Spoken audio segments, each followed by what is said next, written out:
જય ભીમ, જય ભારત, જય સંવિધાન.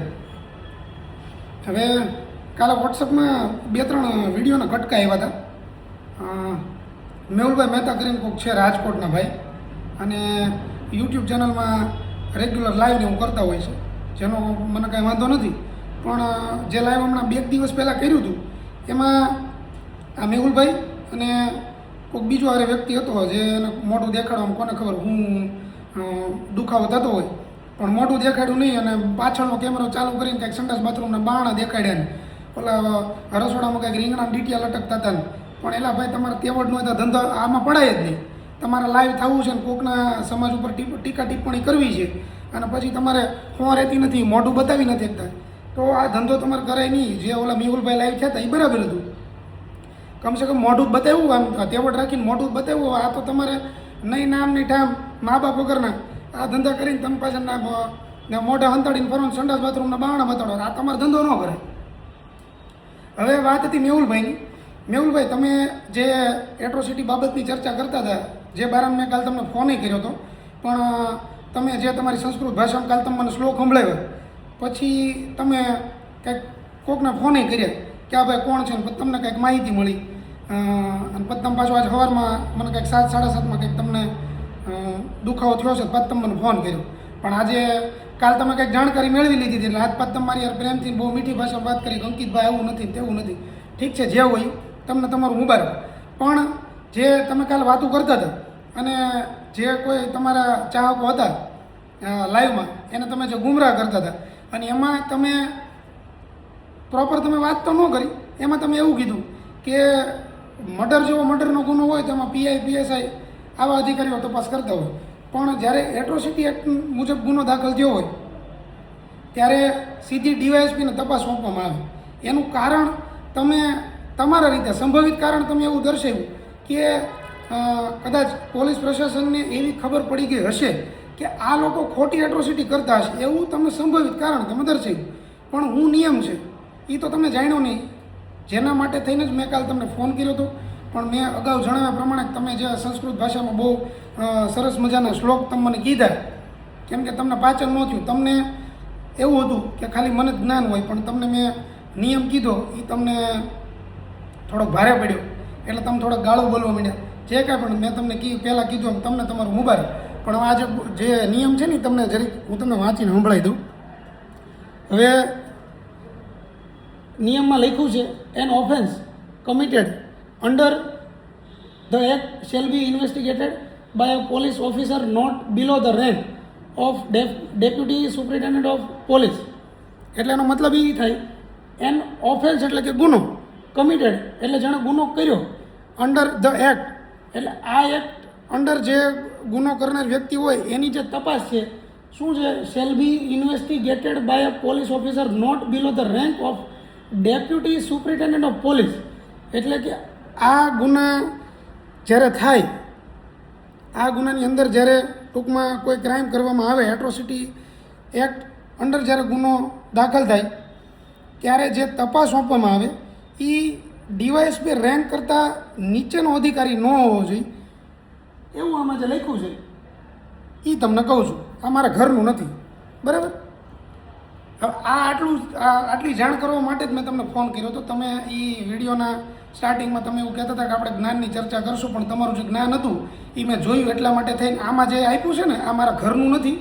આ વેબસાઇટમાં અવેલેબલ છે, દિલ્હી ગવર્મેન્ટની વેબસાઇટ જે છે ને એમાં વસ્તુ અવેલેબલ છે. એટલે કૃપા કરી અને થોડીક તસદી લેજો અને આ જાણકારી મેળવજો. અને તમારી યારે જે લોકો લાઈવ થાય છે એને એવું કહો કે લીંડી રહેતી હોય તો જ્યારે લાઈવ થાય પછી ઓલા મોઢા દેખાડવાના નહીં અને પાછળનો કેમેરો ચાલુ કરીને સંડાસ બાથરૂમના બારણા બતાવવાના અને રસોડામાં જઈને ઓલા રીંગણાના ડીટિયા બતાવતા હોય ને તેલના ડબલા બતાવતા હોય. એટલે તમારે ભાઈ તાકાત હોય તો જ આ વસ્તુ કરાય. નકર મેહુલભાઈ તમે જે કરો છો, જોકે તમે તે કાલ જે બોલતા હતા એમાં ઘણી બધી વસ્તુ તમારી ગેરવ્યાજબી હતી અને તમારું ધ્યાન દોરવા માટે જ મેં તમને ફોન કર્યો હતો. નહીં કે તમારી યારે કોઈ વિરોધ કરવા કે કોઈ માથાકૂટ કરવા, પણ તમે સંસ્કૃતનો બહુ સારા એવા શ્લોક બોલ્યા. જે તમે એવી વાતો કરતા હતા ને કે સંસ્કૃત કોઈ જાણતું નહોતું, આ સંસ્કૃત હું જોકે જાણું છું, પણ મેં તમને કીધું નહીં, તમે કીધું, તમે તમારી સંસ્કૃત મને બતાવી. ઠીક છે, કોઈ વાંધો નહીં. પણ તમે એવું કહેતા હતા કે તાર થાઈ તોડી લેજે, ગાળું બોલ્યા પછી તમે એવું કહેતા હતા થાઈ તોડી લેજે, મને કાંઈ ફેર નથી પડતો, અને બહુ મોટી મોટી વાતો કરતા હતા. એટલે તમે જે મને ચેલેન્જ આપી હતી એ પ્રમાણે મેં મારું કામ કર્યું છે. ચિંતા ન કરતા મેહુલભાઈ, પણ જે તમારી હારે લાઈવ થઈ છે એને જરીક ટોકજો કે આપણે પાછળ જે ભાગ હોય ને જ્યાં તેવડ રહેતી હોય તો જ આમાં કરાય. અને બીજી એક વાત એ કે હું લગભગ 4-6 મહિનાથી મારા વિડીયોને હું મૂકવાનું બંધ હતું. પહેલાં થોડોક બીમાર પડ્યો હતો, ગળું ખરાબ હતું એટલે વિડીયો નહોતો બનાવતો, અને પછી કામનું થોડું પ્રેશર વધારે હતું એટલે 3-4 મહિના ગયા એમના. એટલે એમાં 2-4 લુખ્ખા છે ને બહુ રાજી થતા હતા, પણ એમાંથી એ લોકો કાંઈ બોલ્યા નહીં. પણ એક છે લુખ્ખો, હવે કોને ખબર હું મેં એનું બગાડ્યું છે ને હું એનું લૂંટીને વયો ગયો છું, મારે હું એની બાપ માર્યા વેર છે એ મને સમજાતું નથી. એટલે મેં મારા વિડીયો બનાવવાના બંધ થયા ને એટલે આ ભાઈ એટલા બધા રાજી થયા. એટલે એણે યુટ્યુબમાં વિડીયો બનાવી અને આ લુખાએ આ ભૂવો છે પાછું, અને આ લુખાએ એવું કીધું કે મારી માતાજીએ મારા જે વિરોધ કરતા હતા એના ગળા બેહાડી દીધા. હવે આ લોકો પોતે મા બેના હું બેફામ ગાળું બોલતો જ ગમે એને. હવે પહેલી વાત તો એ મને વિચારવા જેવી લાગે છે કે જો માતાજી ખરેખર હોય તો આવા જે લુખ્ખા મા બેના હું કોઈકને ગાળું દેતા હોય તો એને માતાજી સપોર્ટ કરતા હશે કેમ? પહેલાં જ મને એ નથી સમજાતું. અને બીજી વસ્તુ એ તારા માતાજીથી લુખ્ખા કાંઈ ન થાય, તારા માતાજી મારો વાળાઈ વાંકો ન કરી શકે, અને એ એટલા માટે તને કાંઈક કીધું એટલે તારા માતાજી મારું ગળું બેહાડી દે. વાહ ભાઈ વાહ, આ તારી જોરદાર વાત છે. લુખ્ખા હાર અને કાંઈક લોજિકવાળી વાત કરો. એટલે આવી રીતે માતાજીના નામે મને માતાજીનો કોઈ વિરોધ નથી ભાઈ. ઘણા બધા મને ફોન કરતા ઘણી વખત એમ કહેતા જય માતાજી, જય મામાદેવ, જય સ્વામિનારાયણ, એટલે આમ જવાબ આપતા જ હોઈએ છીએ. મને કોઈ વિરોધ નથી. કોઈક એમ કહેતો જય ઠાકર તો જય ઠાકરને, જય મુરલીધરને બધું કહેતો ને હજી કહેતો તો અંદર હજી મને એવો કોઈ વિરોધ નથી. વસ્તુ ખાલી છે હું માનતો નથી, ત્યાં પૂરતી વાત છે. અને આ લુખ્ખાનું કેવું એવું છે કે તારે મારે માતાજીને માનવી જ પડે ને, 1000% નહીં માનવું. તારે જ્યાં તમે તારે ખીલા ખોડો હોય ને ખોડ દેજે. પણ વસ્તુ એ છે કે આ લુખ્ખો માતાજીના નામે બધાને ભરમાવે, બીજા કોઈક ભરમાવતા હોય તો વાંધો નહીં. હવે આ લુખ્ખો પોતે ગામ આખાની બેન દીકરીઓને એટલી બધી ગાળું દે છે.